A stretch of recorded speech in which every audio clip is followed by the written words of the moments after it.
So racism in Fire Emblem. Obviously, obviously it is a thing, obviously, that you would very much know about if you played, most of the series, but of course, it takes a little bit of different forms, I guess you can say, and ultimately what you would interpret as racism, whether or not it's, specifically a human type of thing, whether it's a nationality thing or regional thing, or simply more of a skin color type of ordeal. But of course, in Fire Emblem terms, it is more synonymous with dragons, and of course, most infamously, the Lagoos that are introduced in the Tellius games. Racism has been, I guess, sort of depicted in the earliest games. Arcania games, of course, humans persecuted dragons, and thus, dragons in turn, hated humans, mainly Medius, and he was the one who, commanded the dragons against the humans. And there is obviously a cycle there, but obviously there's not much more information about why humans, did what they did to dragons. There's barely anything at all, but of course, in Gaiden, obviously the two nations, are influenced by the different dragon siblings, and ultimately, I guess the racism could come from, very differing broad ideologies, I guess. But ultimately, I guess the racism in the first three games, I guess, mostly is chalked up to, hey, this person is from another country and they're fighting you, so, anyone who's on the opposite country's army is someone you should kill, or something to that general effect, even if you can even call that racism at all. But of course, in FE4, we see it in a, I guess, in a more direct sense. Of course, Laptis, hates humans, for, whatever reason, of course, presumably because humans did some terrible things to dragons back in his homeland, something like that. But of course, there are Laptirians. Obviously, Gale, obviously inherited, the blood pact or whatever from Laptis, and obviously he ended up, getting people to follow him, and he created the Laptirians, who pretty much, acted as if they were a separate race from humans, and that obviously created a schism. And then once the Laptirian Empire collapsed, all the Laptirians were forced underground by the rest of the humans, and that created, of course, a form of, I guess, more proper, human-on-human sort of racism.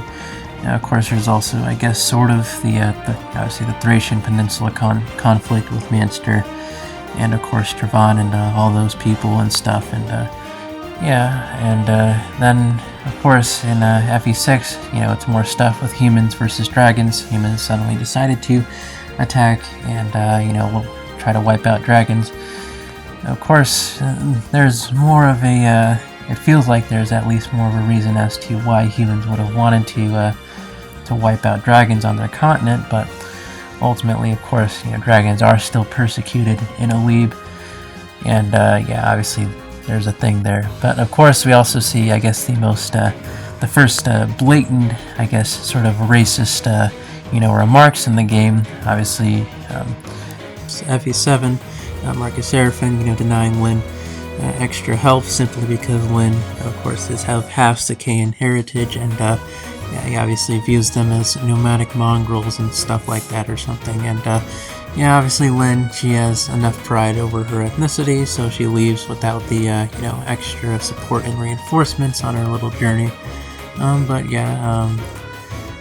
guess that's the first thing you can point to as proper, unambiguous racism. But of course, FE8 is not really much on that general front, though. Of course, Myr, obviously a Manakete, when she transformed into a dragon, obviously humans at large in Magville could interpret that as a monster, and obviously the monsters in Sacred Stones, they are obviously not very well liked by the people of Magville, but obviously that's its own sort of topic. But obviously, though, that leads to Tellius, where of course it is an overarching and sort of a weird, sort of analogy, but ultimately, it is brought to the forefront of much of the game, and its general motivations, has a story. Games, of course, we have the Lagoos. They're a name for species that can that take humanoid form, but also can transform into other things, such as of course like tigers, lions, hawks, ravens, herons, wolves, and of course dragons. And in this game, of course, there is obviously notable tension between humans and lagoos.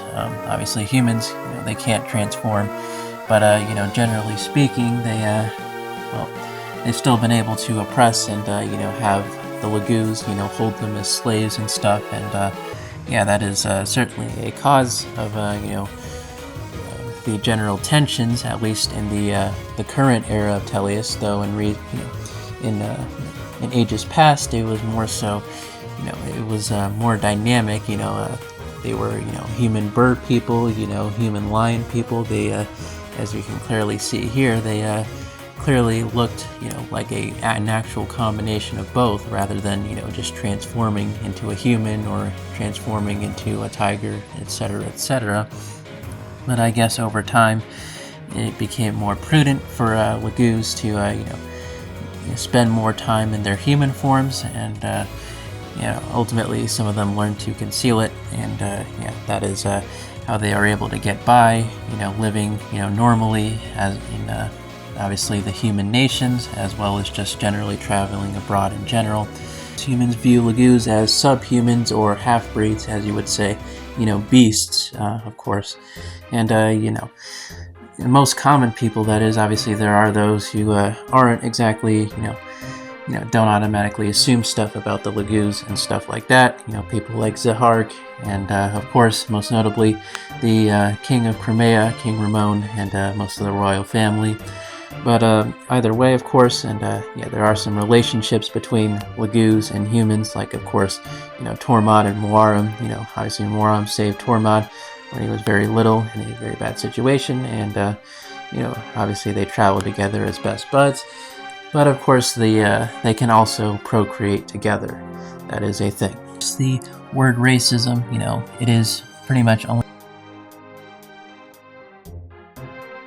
Of course, when you're not a person, when you're a separate species that is not considered a human, obviously you don't generally fall under the under that sort of guise of racism. But of course, there's the idea that the word, animal, even though by definition it's not meant to be any sort of racist or derogatory term, it is a word used to describe anyone who is not a human.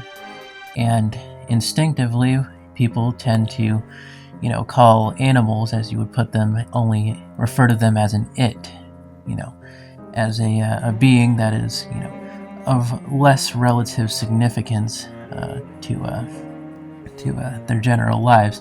Of course, instinctively and innately, humans, they treat animals as less important than them.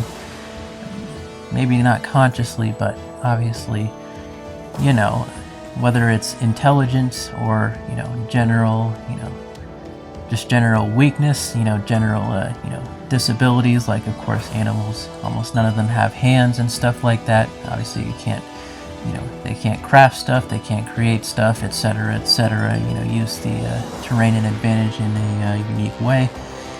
You kind of get the point.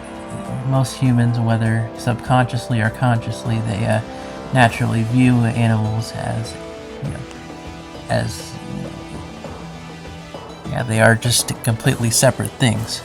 But of course, the big difference between humans and animals is the fact that humans can speak words, and animals, of course, cannot. Of course, humans can have actual conversations with these words, and that is, I guess, the biggest denominator here.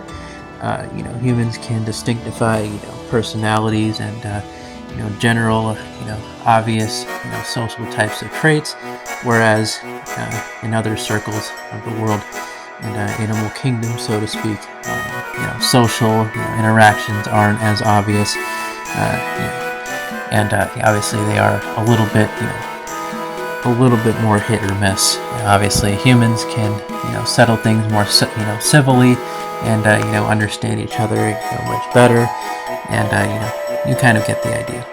Of course, lagoos can speak and be civil, and give off facial expressions and all that stuff, and perfectly interact with humans just fine. But of course, humans naturally, most of them still are, of course, bigoted, and they don't open their hearts to lagoos, and just view them as beasts that want nothing more to devour their flesh or steal their things, etc., etc. And yeah, that is, of course, unfortunate because why wouldn't you want to have a friend who can fly or see through a forest of trees at night? There isn't any objective reason why they shouldn't really be friends, considering they can help each other out so much. But either way, that isn't how things are, and of course that is naturally by nature a little bit fishy. But maybe not fishy if you understand how humans generally have oppressed most animals throughout history. But I guess that is kind of the point of the lagoos in these games. It is to, of course, represent racism in a very pure form.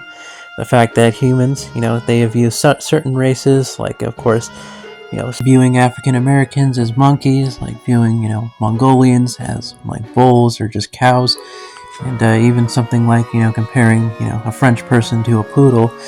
You sort of get that sort of comparisons, in different parts of the world. But I guess that is the perfect sort of analogy for racism.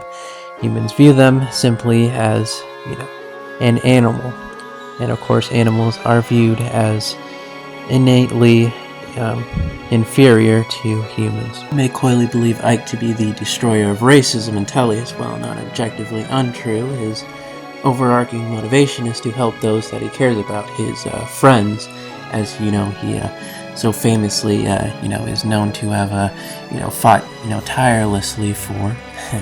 It certainly does help diffuse the racial tensions between the Lagoos and Bayork, and all those parties involved. Of course, there is still a relatively large elephant in the room that Ike very briefly touches upon in the ending of this game of Radiant Dawn, and that is, of course, the subject of, you can clearly see it on screen, of consuming fleshy tissue as a means of, sustaining yourself, as you may put it, or gaining more strength, right?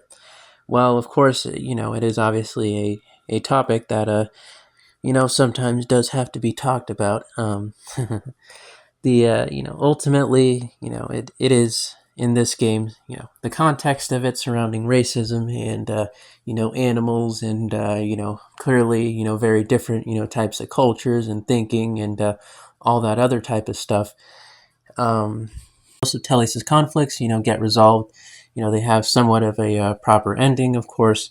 This is I guess, the only real thread that, doesn't go checked. And as Racine and Tabarn say, it's the only thing that the nations can agree upon. So make of that what you will. And ultimately, Ike, well, I don't know if he'd be willing to make a friend with a cow, but ultimately, of course, he may travel the world and see more, broadened perspectives in his time. He obviously is sympathetic towards, slavery and, other types of, difficult situations, not just for humans, but for other species. So, who knows what will happen with him. But regardless, though, that is certainly a thread to leave your game off of. But of course, knows that, presumably thousands of years down the line, an awakening, of course, coming after Tellius. We knew that for sure, thanks to Priam and, the DLC and stuff.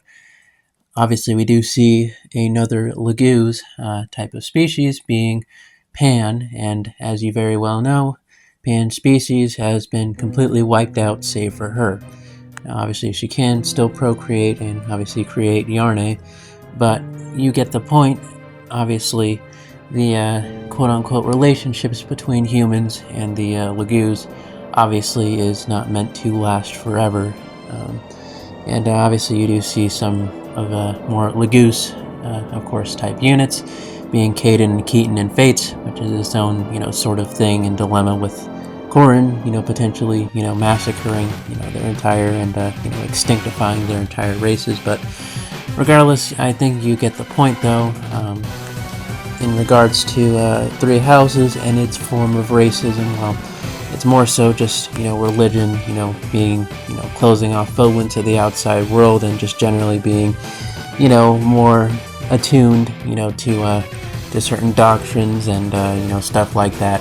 It's not like full-on racism. It's not like, the people of Fogland absolutely despise, all Myrans simply because they have the wrong color of skin, or, whatever, or they fly on wyverns. No, it's just mostly religion has taught people of Fogland to keep it keep it clean, keep it pure. It's a very, very typical type of quote-unquote sectionalism, but there's not much more to go into beyond that. And obviously there's very minor racism between Abrodia and Elugia, that's, relatively speaking, is quite comical, I guess, compared to the rest of the series, but that's neither here nor there. Ultimately, I think you get the point, though. This series, it definitely has its roots in that problem in the storytelling department, that is. But